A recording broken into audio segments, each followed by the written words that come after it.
You're listening to the Sass Says podcast. I'm your host, Christie, also known as Sass. I identify as a woman, a wife, and a mother.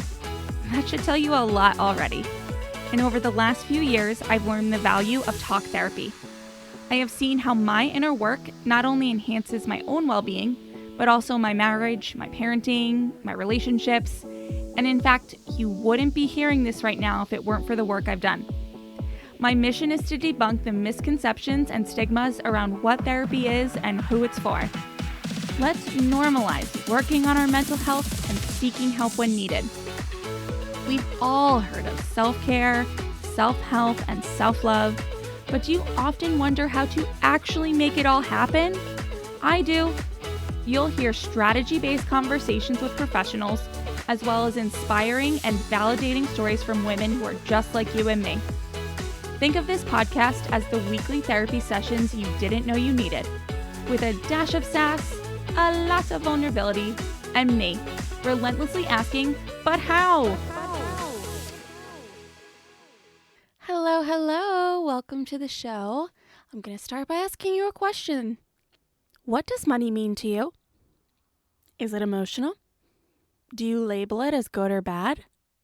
Some things to think about. Nancy Ganzekaufer is joining me today to talk about the stories we tell ourselves about money and the conflicting messages we often have when it comes to this subject. Now, I'm getting better about talking about money and dealing with it, but it's hard. And that's why I'm so glad to have Nancy here, because she makes it easy with down-to-earth wisdom and actionable advice. If you're familiar with my mom's podcast called A Well-Designed Business, then you already know Nancy.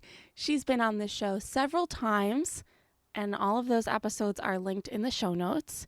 Nancy has empowered thousands to know and charge their worth and position themselves in their chosen markets with authenticity and authority. Drawing from her experience as a mom, a former corporate banker, an entrepreneur, a speaker, a body language trainer, and a business and life coach, Nancy brings insightful perspectives on money mindset, overcoming the workaholic mentality, and the importance of finding balance.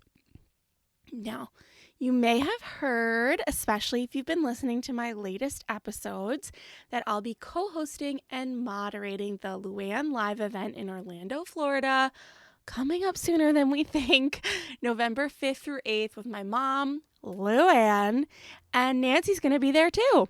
This year's theme is health and wealth, and you guys, it's just going to be amazing. We're going to talk all about how our health and wealth are connected and just boost them all, boost everything, and I'm so excited to be involved. You don't have to be an interior designer to reap the fantastic benefits of this conference. So much of what we talk about here on the podcast is going to overlap. Lively discussions and real-life personal connections. Who doesn't need more of that these days? I hope you'll consider joining me there in November. Anyway, today's conversation is an excellent introduction to the human elements we'll be addressing that make growth possible in business and life. All right, let's meet Nancy. Hey, Nancy, so nice to see you. Thanks for doing this with me today.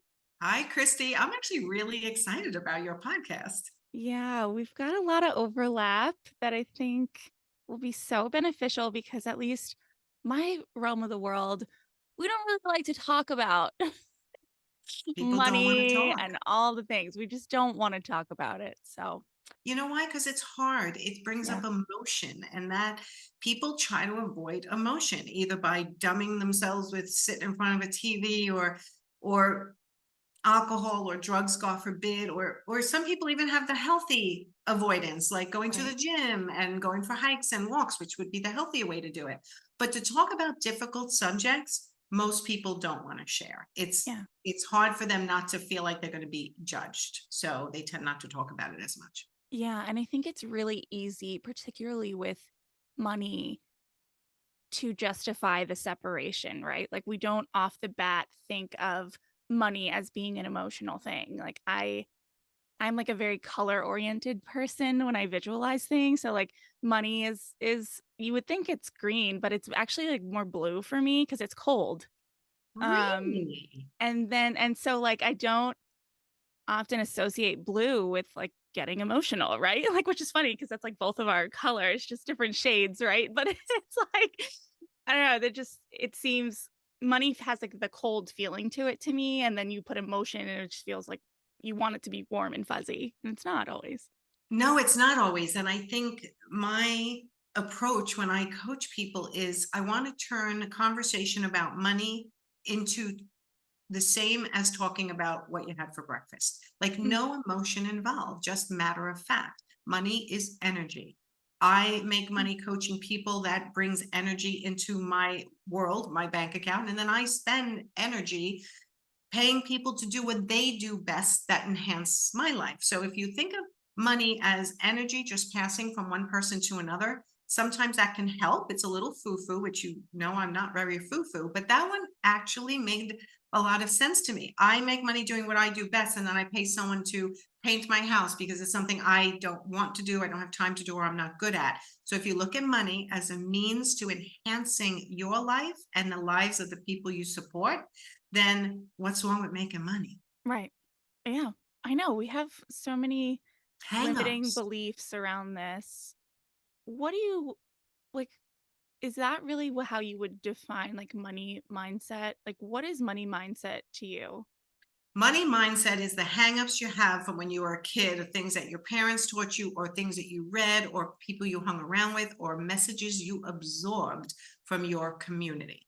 So often someone will say, here's how I assess somebody's money mindset. And if you want to play with me, I'll actually ask you. Oh god. Okay, go ahead. Okay. So what did you learn about money growing up? What messages did your parents teach you about money? What sentences do you remember hearing over and over again? If you can name two or three sentences, that's helpful. What immediately popped into your mind? Because I can tell something did. Yeah. Okay. There's a couple of things, there's things that are, um, actually they conflict because I'm this has been a topic of conversation recently with my therapist, so excuse me while I adjust my seat and get Am I making you uncomfortable? I mean, it's just I feel my stomach tighten up the second we talk about it, but, initially, what comes to mind is work hard, play hard. Okay. My parents worked their butts off, Yes. but they always made, like, travel a priority. They made, taking time for me to coach and travel with the teams. They went to dinners, Saturday nights out, dancing, things like that. So it was a very work hard, play hard. Um, I have conflict with that because I've talked about this a little bit just with my siblings who are half siblings. I grew up with my parents at a much later point in their life where they had more means. And so there was, as a kid, I felt something. I wasn't sure what it was, but I could Is feel it the tension. privilege? Yeah, and some guilt, to be Okay. honest. I felt Yes. the tension around their faces when they would Yeah. maybe see what I got versus, what they had at that same age, and I didn't understand it, but I just understood that it felt a little icky, and I didn't know Yes. why. Mhm. Um, and then I also can remember hearing stories about my mom and her upbringing, and I don't know if she shared this on the show, but she's said it to me a lot, like, she remembers her dad would take her and her brother to, like the quick check or something, and he would let them pick out a treat. And she always picked out the least expensive treat, even though it wasn't her preference. And then she grew that to be her preference because she just had it so much. And like, so she was like, and I heard those stories growing up. So I don't know. And then I just, with my dad, it was always, he came from a family of entrepreneurs that just worked and worked and worked. Like it was just like all work. And so, yeah, like some So conflicting you're things. Yeah, so you're associating, which is not a bad thing. Money comes with hard work, Yeah. right? But there's also a guilt for you around it because others around you, whether they were siblings or friends, felt you had more than they did, and somehow Yes. you absorbed that guilt that they might have not given to you on purpose, but you felt it, right? Right. Because Right. there's a difference. There's a comparison going on all the Yeah. time. Okay. So Yeah. when Yeah. I was younger, I grew up with money doesn't grow on trees. Mm. People are starving in China. So eat everything that so that was great to create an eating disorder. Yeah. Yeah. Eat I everything on your know. plate. Otherwise, I'm like, and I really, as an obnoxious child, I would be like, just send it to them because I don't want it. It's vegetables. So terrible I way, know. but we got a bonus in our stockings at Christmas if my father got a bonus at work. Like, so it was always tied to someone else's control, I feel Yeah. like, for me. Hmm. So when I became an entrepreneur and suddenly making money was within my control, Yeah. not just working, I worked in the corporate world for 10 years and I ended up as a first vice president. So I did make decent money for my generation back Hmm. then before I decided to have kids and leave for a few years. But when I started making my own money, I had a lot of the same guilt as you had. Okay.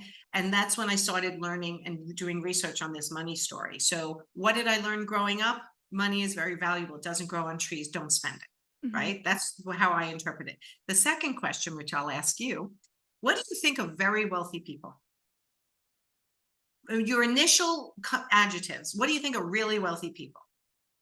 I want to be one. Like that's what I think. Like What do you think of their personalities? um I think I think they're a mixed bag. Like I don't know. I grew up Yes. and the other thing, because I was going to say with the comparison thing, the other thing that was coming to mind, and it relates to what you just asked me, is that I went to the fancy schools. I went to fancy Yes. high school and college, and there was there were always people, many people around me who had more, who were the top 1%, who were Interesting. like extravagantly wealthy. And so knowing that I came from, you know, a very fine place, like more than fine, never wanted for anything. And then coming into these environments for a good chunk of my life from 13 to 21, seeing just like this extravagant wealth all around me. I got the experience of seeing kids around me that you would never know. You would never know that their families had money, that they had money. Um, and I got the experience of seeing kids that wanted to put it in your face all the time. Yeah. And so it really could see like the mixed bag of it. Like there was the kids who were just like totally entitled, totally like, "Pfft, I don't need to associate with anyone below my pay grade." Yes. And then there were the kids that were just like totally salt of the earth. You would never know, and were like great human beings. So I really, it's a, And you just yeah. nailed the key to the money story is, and I'll just throw in that when I did this, I was married and we were doing quite well financially. But yet, when I heard the question, and Tony Robbins is the one who I learned this from, when they said, "What do you think of rich people?" I immediately was like obnoxious Oh, and right yeah. and Yeah. demanding and self-righteous. And I'm not even joking, Christy. I pulled my car over because I was listening to this in the car. And I was so like, what the Whoa. what Yeah. the heck was that? Like, where did that come from? I'm one of those people, but am I? Right. And then it started this whole self-discovery of Mm, the bottom line is, and I'll just go right to the bottom line because it's for mhm. you and everyone who's listening. Whatever type of person you are will be amplified by making more money. If you're not a nice person, that will be amplified. If you're a kind, giving person, that will be amplified. What does me making more money mean now to my life? Number one, I get to enjoy my life more and have a little bit more balance, which is so important. And I can't wait till we start talking about that Yeah. because I've been on a mission myself to balance more. But it just amplified who I was, more generous for all the things I want to put my money towards, all the people in my life that I want to support. And in making me happier and a more balanced life, that makes me then help my support system as well. My Yeah. children, my friends, my family all see me creating more balanced, happy life with the money I've earned. And it's kind of like a little light bulb, like I can do that too. Yeah. And I I love think that. that's what's most important. A lot of us out there in the public space, we're showing all the best of everything, but we're not talking about the freaking worst of everything, which Right. is when you work too hard, sometimes you end up having health issues and you don't see it coming. I was a workaholic. I am 58 years old. I was a workaholic my entire life, even as a mother, workaholic mother, Mhm. worked hard at raising my kids and worked hard at growing my business.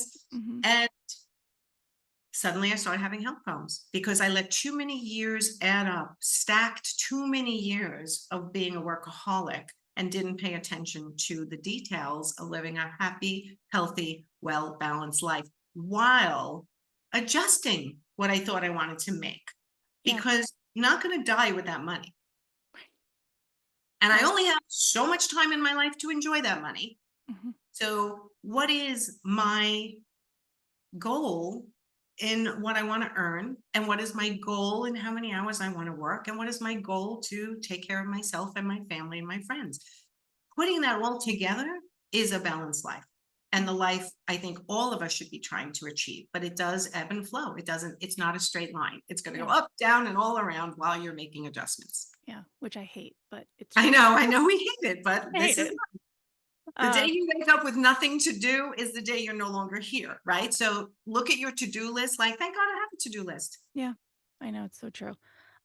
Okay, so just going back to the wealth and kind of what we think of rich people. What I thought was interesting as you were talking is what also came to mind is I know this phrase was something that I came to learn over that time period of like money talks and wealth whispers.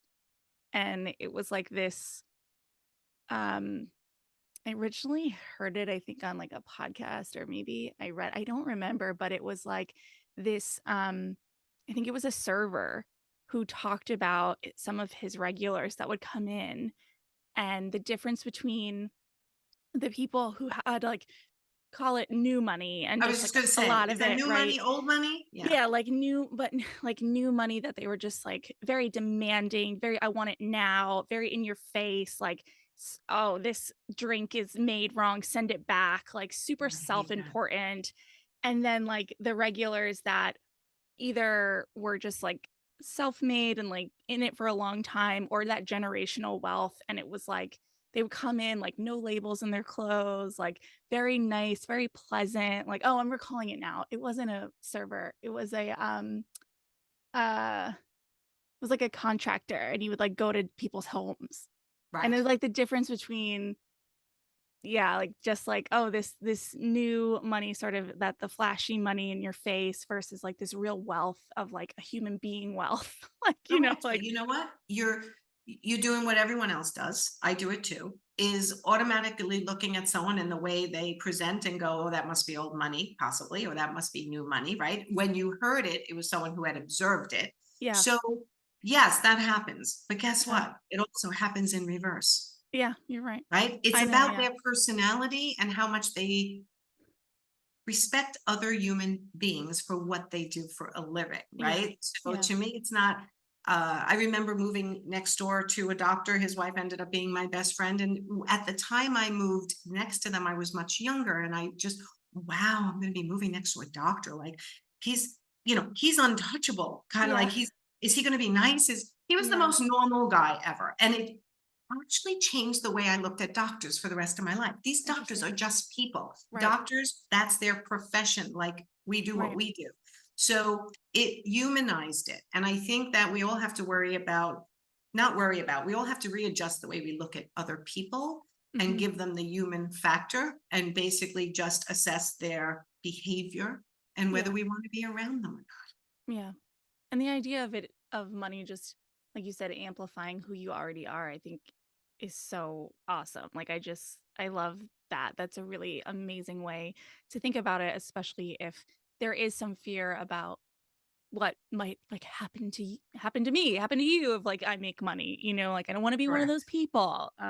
Here's the bottom line. If you get really scared with the next thing you're doing in life or in your career, probably the more scared you are, the more fulfilling that's going to be when you get to the other side of it, right? So Yeah. when you get your most scared, that's most scared, is that proper English? Yeah, I think Just so.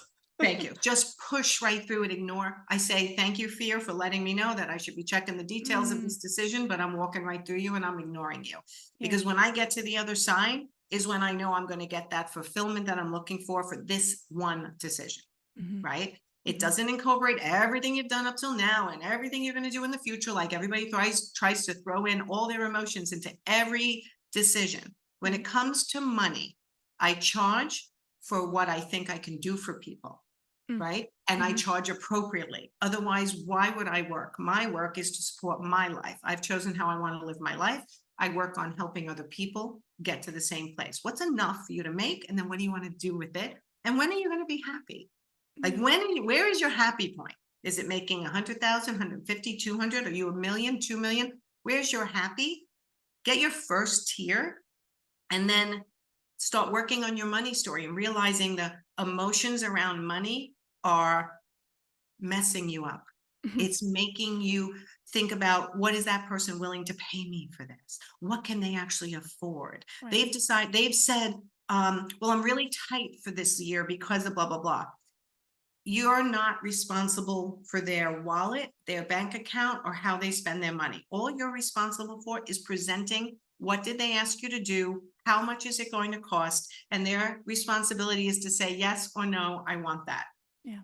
Period. It is Yeah. not about, well, they said this, so maybe I should adjust my price and this and that. No, your services have a cost. How much does it cost to get it done? And if they say no, then it's no. And that's Right. not your ideal client, and move Right. on.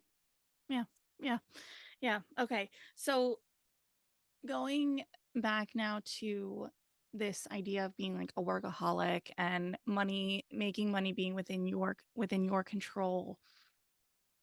I I think we I speak for myself. I see this a lot, and I think about this a lot. Not wanting to be 30 years from now going, wow, I really was a workaholic, but also only seeing and hearing messaging, whether it was from family or society or whatever, about, to make a ton of money, you have to work hard. Like, how do we counteract that? Like, how, I guess what I'm really asking is, do you think you would be as successful now if you had done things differently, if you had done things the way you're trying to do it now? Well, this is the catch 22, right? So I hear you talking. If I look back and said I wasn't a workaholic, would I be where I am Right. today? No, unless somebody taught me how to do it in a different way, Okay. right? Which I wasn't hiring coaches at that time when I was a workaholic and trying to juggle 3 kids and my business and a marriage and a house and friends and family and dogs and Right. all this stuff, right? I just thought, keep going, keep going. Yeah. I But it didn't can be done, is what you're saying. It can be done, but it has to be done in a much smarter way. I'll give you an example. Okay. One of my clients, one-on-one client, said to me, she'd worked with me for 3 or 4 months, and she came onto one of her sessions and said, I don't feel stressed enough. I said, what does that mean? She said, any coach I've ever worked with, I always feel really stressed. They're making me do this and this and this and this. I said, I don't make you do anything you don't have to do because it's a waste of time. I'm a huge time manager, micromanager. I can get more done in 2 hours than most people can get done in their entire day, right? If I do it Hmm. right. So I teach these skills also to let go of things that are locking you up emotionally, to let go of tasks you don't have to do, to say no to things that you really don't want to go to, but you've been saying yes for years, like setting your boundaries. Hmm. And then I said to her, so you're telling me your life is finally balanced with your life and your work, and you don't know what to do with yourself, because she's been a workaholic her whole life. I Hmm. said, so now in our sessions, because I'm a life coach and a business coach and a body language trainer, I said, now we have to work on, what do you do in your life besides? Do you want to grow your business bigger? Do you want to keep working more hours? Because you can. I can teach you how to do that. Or do we want to reconnect with some hobbies and some balance in our life so you don't end up like me and sick years later because you work too hard? But first, let's look at your profit and loss statements. She was 50,000 more same time last year just by working with me 3.5 months. Wow. And she was shocked. She's like, oh, I said, so we accomplished the financial bump you were looking for, at least the first tier of it.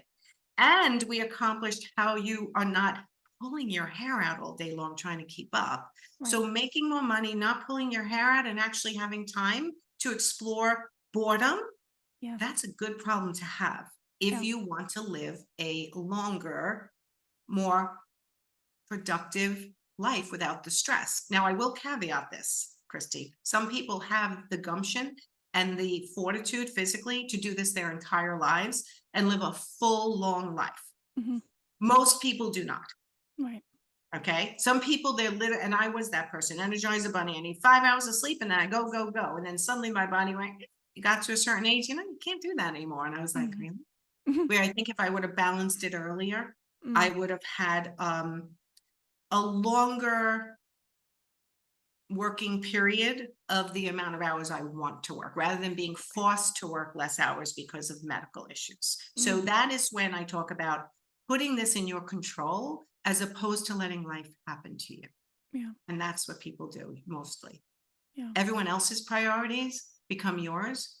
And suddenly your life is just a matter of, I got to get there in that time. I got to be there. I got to go there. That person's waiting for a phone call. My kid needs me. Da, da, da, da, da, da, da, da.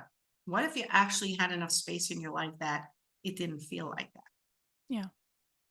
It would feel like I can totally imagine like your client, like it would feel like what's wrong? Like And that's what what's happens going in the on? beginning. And that Yeah. is when I coach people on how to balance their life more, that is what I get. That woman coming to a session and going, I don't know if this, like, is this worth paying you? I'm not stressed enough. And I'm like, oh, that's so funny.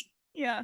But Yeah. so you have to really sit silently. And here's my real giveaway here. You have to sit with yourself in silence. Hmm. No music, no reading, no friends, no chatting with everyone who will listen, and sit silently with yourself and really feel like, what do I want right now in my life?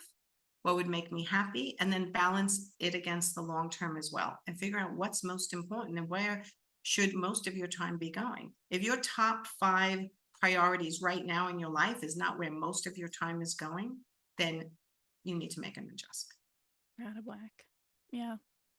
Yeah. I know. I was just having this conversation with Katie McDonald about sitting in silence just for like 5 minutes. And it's amazing how difficult that can be. It really is. Like it sounds so simple, but it is. I avoid it.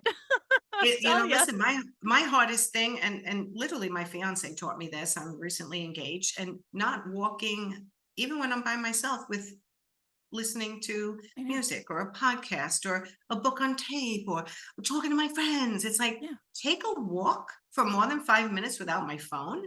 That Yeah. literally made me shake. Yeah. And Like look at now the I leave birds or my phone something, right? behind. Yeah. Do you? Yeah. That's good. I still get a little anxiety when I come back to it. Like, what did I miss? And was there an emergency? There hasn't once I been know. an Yeah. perspective. Yeah. Yeah. Right? So money and time. Time is money, right? What do you want to spend? Your time, your money, or both to get yourself to wherever you want to go in life? That means your career and your personal life, Yeah. right? How do we balance the two? So now I value time more than I value money now. And I do what I teach my clients to do, right? There's no glory in being the cheapest in the market. There's no glory in even being in the pack. The glory is being the most exclusive with the best service, with the most results you can get for somebody. This way you can have less clients and have the money you need to live your life. Yeah. The other thing that's coming to me as you're talking, when I, ask you about kind of the different phases of your life and like the working phases, it's, you know, there's seasons, right? So Totally. I think that's something to really keep in mind too, that maybe there is a current project that is demanding more of your time or more of your energy than you might want to give long term. But I know for me, I could see, hey, for these next 3 weeks, I'm buckling down to XYZ, and then I'm taking the week long breather after. Like, I think Yes. I sometimes get stuck in the all or nothing, black and white, wanting it like to just exist in this balanced life when in reality, balance, we can define balance for ourselves, right? Like balance doesn't have to mean every day is balanced in the Correct. sense, like it could be a balanced quarter where maybe we're Correct. heavy on the top end and light on the bend. Like we can make it work for ourselves. It ebbs and flows. It Right. ebbs and flows throughout your life. right? So yeah, when I was in high school, I worked almost full-time hours and did high school and was a cheerleader and balanced it. And I had a ton of I was in great shape. It was like, let's go. And then in college, yeah, it was college, it was boyfriend, it was sorority, it was working a full-time job as a manager for an irrigation firm, Oh even my while going to gosh. college full-time. Keep it coming. I was like, let's go. And then I got a job in a bank and rose over 10 years to first vice president. And then boom, wanted to have a family because that's what I wanted. And I had Mm-hmm. gotten married, and now I start having children and they have needs that I didn't anticipate. I had Yeah. 3 children who all had some sort of medical issue. Mm-hmm. So boom, boom, boom, I'm now leaving my corporate job and I'm a Mm-hmm. stay-at-home mom. Whoa. Yeah. You're talking about career woman. I was going to be president of the bank. Right. Now I was like, but the priority was these children who didn't choose to come into this world. I brought them in and now I didn't have time to take care of them. No. So that was an immediate change I made. We were able to let me do the stay-at-home mom thing. But then you go, okay, I'm feeling like I'm lacking a little adult interaction. I'm looking to lose some weight. Let me go back and become a personal trainer. I was able Mm-hmm. to do that. I did that for a few years till I had my third kid. And I felt great. It was a nice balance. My emotional, intellectual stimulation was still there. And I was still a full-time stay-at-home mom, really, because I worked at night or when my husband got home. Mm-hmm. Then I created another whole career after my son was born from my mom. She was an artist, and I started selling her artwork. And 17 years later, I was an art consultant in the interior design industry. And that's how I even got into this. Mm-hmm. So I bring this up as a really quick summary of my careers because now I'm a coach and a body language trainer. Like I said before, where did that come from? Who would have Right. someone told me when I was in the corporate world that I would do this, or when I was a personal trainer, that that would be the precursor to coaching people in sales, marketing, confidence, communication, body life? No, I would have never guessed that. And here's what I tell my kids: you're choosing your path. It's really choosing you. Nobody's making the decision. No one in my family went to be a doctor, a lawyer, an accountant. Like, they didn't have those professions. They're just looking for jobs. Mm-hmm. And now your generation is more like, I want a job that I love and is Right. balanced and makes me money. And I would love to tell you that's out there for all of you, but no. Right. My job made me enough money so I can do the pleasurable things after work or on the weekends. Yeah. And Yeah. that's the way it was. So now it's changing, and I understand. And I think it's got benefits. And then Mm-hmm. I think it's got a huge detriment to all of you too, realizing that sometimes you just got to work to make money and Yep. get to that next stage in your life that you're talking about, until you may have a different choice. But the whole time, keep your eyes wide open for opportunities that you never thought and you never planned for. Because coaching came to me because interior designers who were using me as an art consultant were asking me a ton of business questions, because that was something I was good at: growing a business and running a business and managing people and people skills, communication. So suddenly I'm giving advice all the time. Mm-hmm. I was paying attention to that opportunity and I went, do people make a living doing this? Let me go. I've watched Tony Robbins for years. So could I do this? Could I do a version of this? And that opportunity slapped me in the face and I went and researched it. And then I hired a coach Yeah. for the first time to teach me how to do it right and not go through many, many more years of making mistakes that I would have done. And I've made plenty even with coaches. But that's what I want everyone to realize, that you can actually look for opportunities, go, gee, that kind of interests me. Should I go for it? Go for it. What are you going to lose? A year or two? And then what if you change your mind? Okay. Right. You're allowed to change your mind. You're allowed to pursue new careers. You're allowed to pursue new hobbies while you're making the money you need to support your life. And you're allowed to do anything you want to do, because guess what? You're all adults now. You I know. don't need your parents' permission Wild. anymore to go for things. It's totally wild. I don't feel like an adult. I Yeah. know you don't, because I mean, my kids are around your age, and I don't think they feel like adults either. And I would be like, you know what? I hate to sound like a typical mom, but like, at your age, I had 2 kids, and that's, like, Yeah, I know. but it's, the world is different, and I get it. And I do think that this health and wealth balance is super important, because Yeah. I did get sick about 2 years ago, and it really put a brake on so much of my aspiration and made me readjust my priorities. And if I had done that earlier, I wouldn't have the medical problems I have today.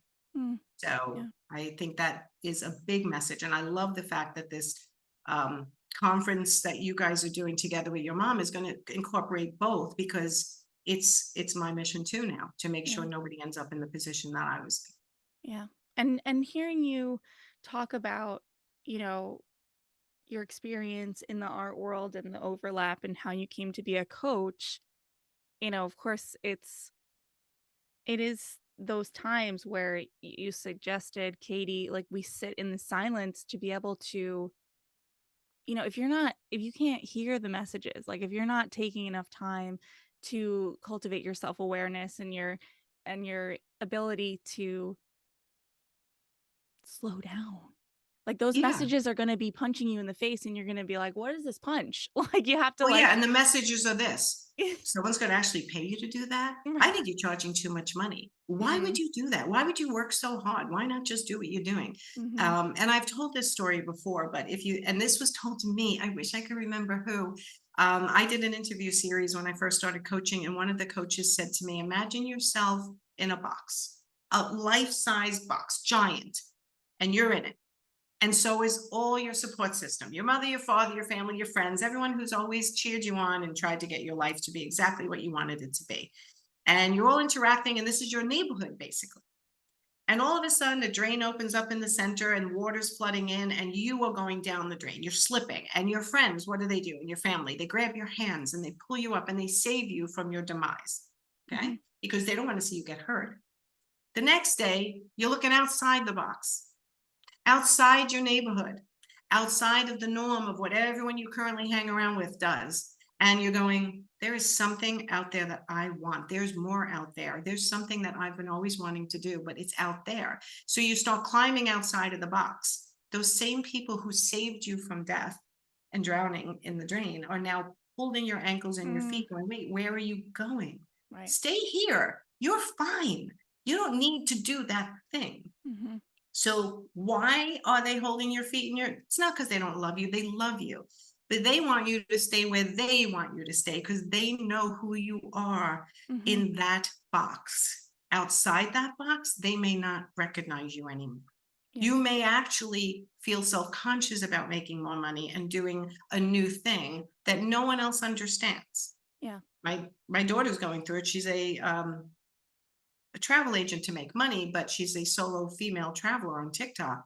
And her high school friends don't understand her desire to travel the world and share it with people Yeah. and understand what she's trying to build. Right. So they're not bad people, they just don't understand. Right. So there's a point in your life when you become an adult that you have to care less Mm, about what other adults have chosen to do with their life, including your parents. And sorry, Luann, but like, and you have to really look at yourself and going, what do I want to do? And then, of course, your parents and us in our generation have a lot of advice, but you've got to take that advice and go, does that match what I want to do?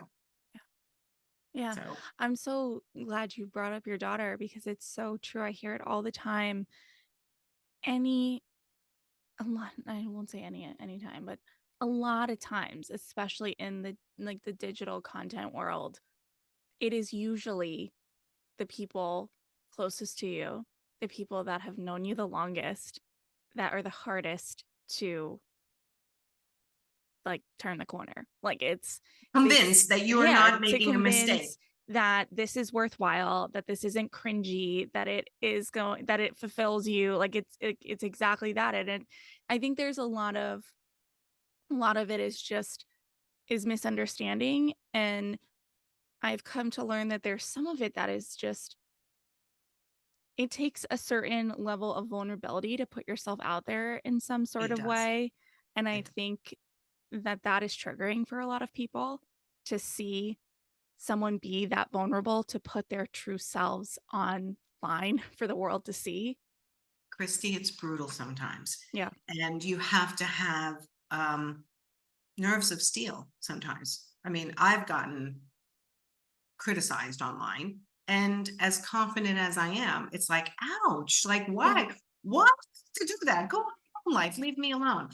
But there will always be people who criticize. So you have to have a shield over your dreams and realize that you're allowed to have your opinion. I hear you, you're a smart person, but it just might be a different direction that I want to go. Yeah. And whether I'm successful or not, I'm going to go for it Yeah. because this is something that if I don't, it'll gnaw at me.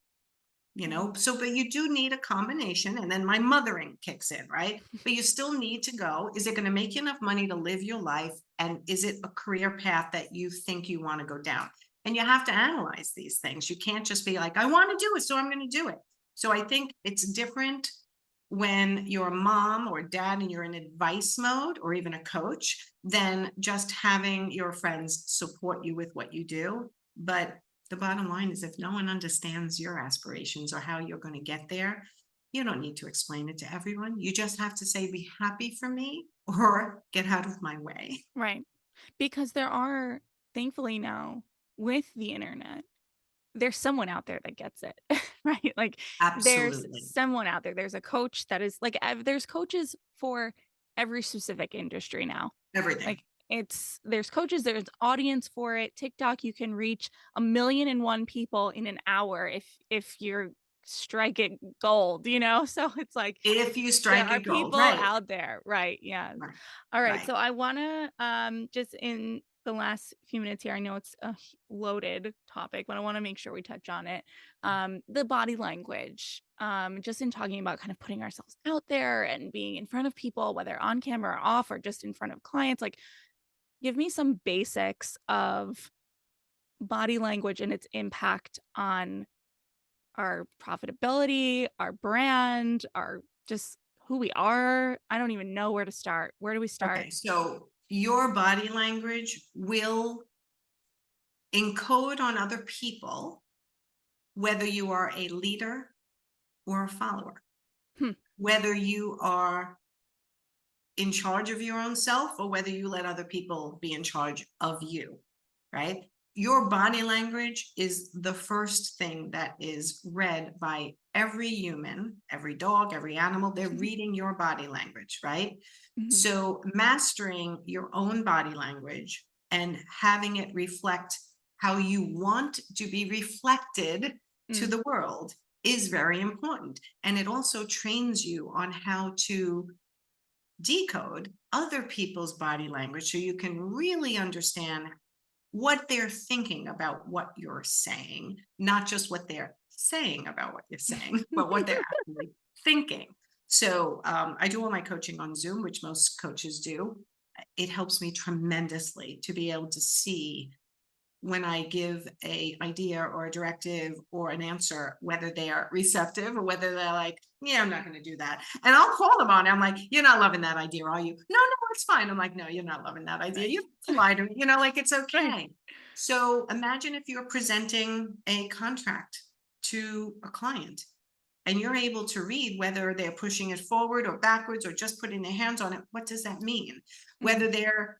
Whether you're using a certain type of eye contact that is dictating you are the leader of this thing, where you sit at the table matters, Mm. right? So things like this, like when you go into a restaurant and you're saying, let's say there's only two people, it's a two-person table. One person is sitting with their back to the door where you walked in, and the other person is sitting facing the door. Mhm. Which do you think is a better position? I mean, I always like to be able to see the door. Seeing the door is the better position to be in. So now think about it as a negotiation table. Where are you sitting in someone's kitchen? Are you sitting there with your back to the door? Did you come in and just plop yourself down?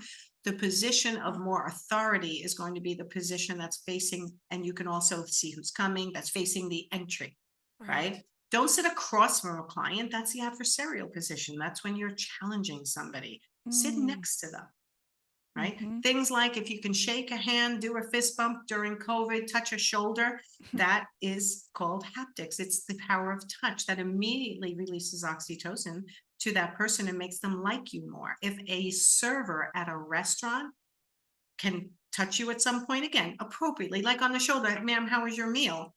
It is proven that you will tip higher than Wow.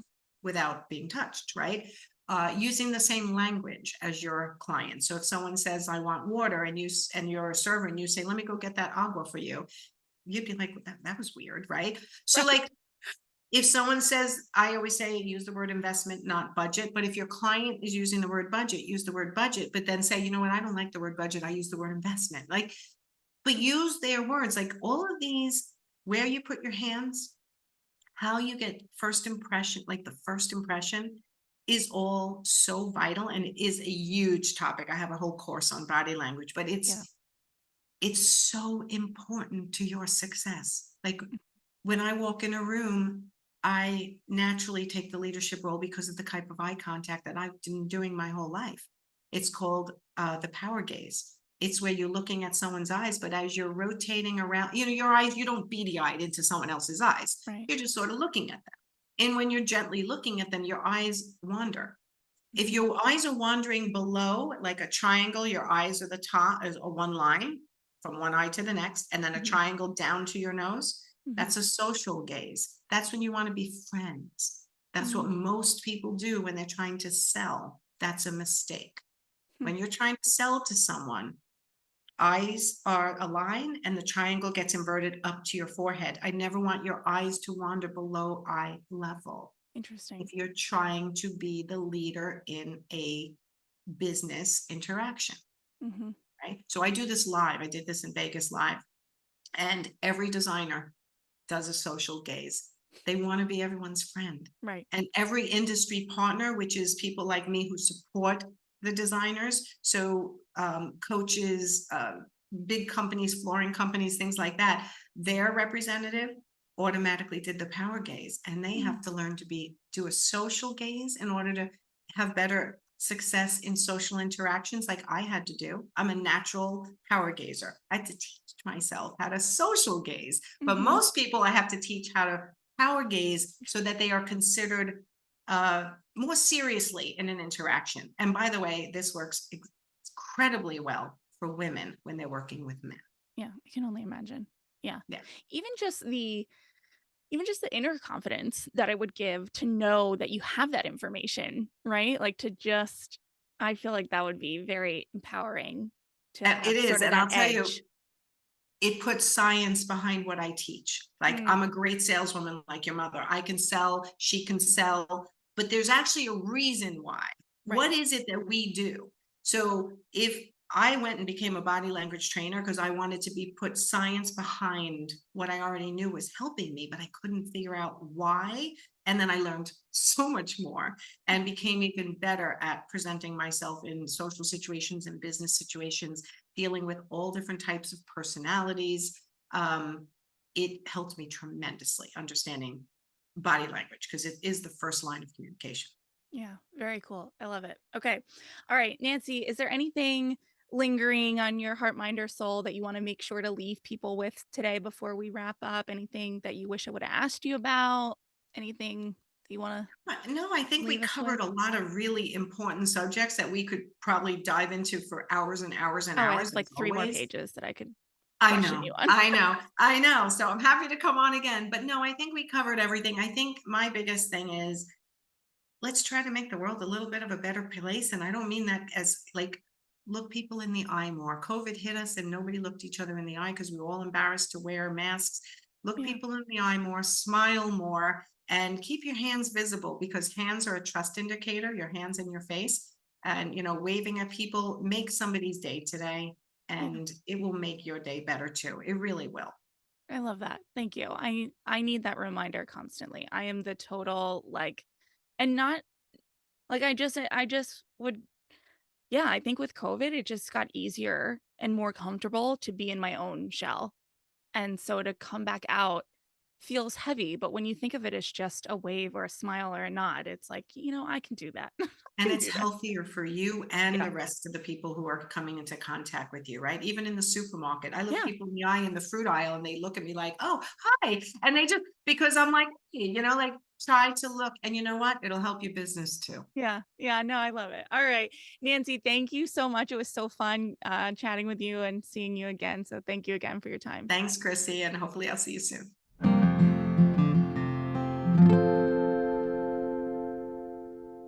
Woo! Nothing like a little on-air coaching, am I right? Anyway, I meant it earlier when I said money is a challenging subject. We all come to it with different perspectives, and it really isn't easy to move beyond what we learned about it growing up because it's so ingrained. But we know that's why we're here. We're breaking the cycles and overcoming all the stigmas. And what I really hope you take away from this today is what Nancy said about money being energy. Money isn't means. Money enhances our lives. I've done other shows about money and its effects on our emotions and well-being. Episode 70, I spoke with Keisha Blair about her journey to achieving financial and emotional wealth. Episode 127, Melanie Lockhart of Dear Debt joined me to discuss money, debt, and mental health. Those are linked in the show notes. And I absolutely love how Nancy's conversation builds on these by saying, money amplifies who we are.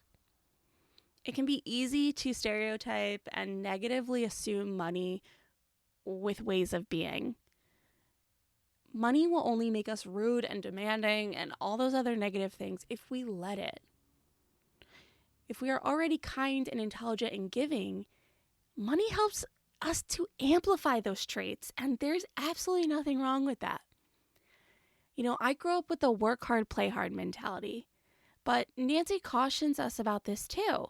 She lived the workaholic lifestyle for too long, and it had its detrimental health effects. There is nothing wrong with working hard, but let's work smart. We can't do it at the cost of our physical and mental health. We have to find balance. And sure, in some seasons, that might mean working more than other times and other seasons, but it also means being open to new possibilities. Nancy has had a diverse career. It might not have been the path she set out initially, but she kept her eyes and her heart open to opportunities every step of the way. Luann over on A Well-Designed Business often talks about finding the gaps, especially when it comes to entrepreneurship and growing your business. And you have to find the gaps in the industry and bridge them to your service or product. But it doesn't always have to be about business, right? We can see the gaps and opportunities in our everyday lives and bridge those to bring more balance to our lives.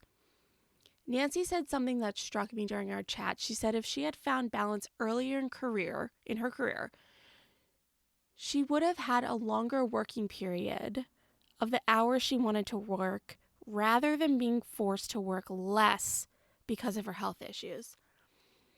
So she worked long hours, which caused health issues, forcing her to work fewer hours. You see the cycle. So health, physical, emotional, and mental, and wealth, money, time, they're all so intertwined. I get that it's easier to push off thinking about it sometimes, but if we put our energy into these areas of our lives, it will make all aspects, so much richer. I recently just shared with my therapist that in times of stress and overwhelm, exercising is the first thing to go by the wayside. And it's kind of messed up because I know that moving my body will make me feel better, will help clear my head, and just generally, literally physically and mentally make me feel better. But it's because it's not this immediate reward or this immediate gratification of saying something is done off the list, I think is why it gets pushed off. But I know that I'll actually do the things on the list better when I feel better. It's a lot of fun. I share this to say I'm working on it. It's easy for me to hear this conversation with Nancy again and have the conversations with you and preach it, but I'm acknowledging how hard it is to sometimes walk the walk. So we all have more to learn from Nancy. If you want to do so, you can check Nancy out, of course, nancyganzekaufer.com. All of her stuff's linked in the show notes. Or you can come see us all in Orlando, Florida, November 5th through 8th at Luann Live. It's coming up quickly, so don't wait. We have an incredible event planned. I'll be co-hosting and moderating with my mom. Nancy will be there. So many other experts. Go to luannlive.com to learn more and register. And keep listening to the shows coming out. You're going to keep learning how this health and wealth stuff overlaps. All right. Thank you, Nancy. Thank you for listening. Bye. Thank you so much for tuning in today. Sass Says is a production of Luann Nigara, Inc. This podcast is meant to be educational and not meant to replace professional therapy or professional medical attention. To learn more about today's show and what's new in my world, head over to sasssays.com. Thanks so much. Talk later.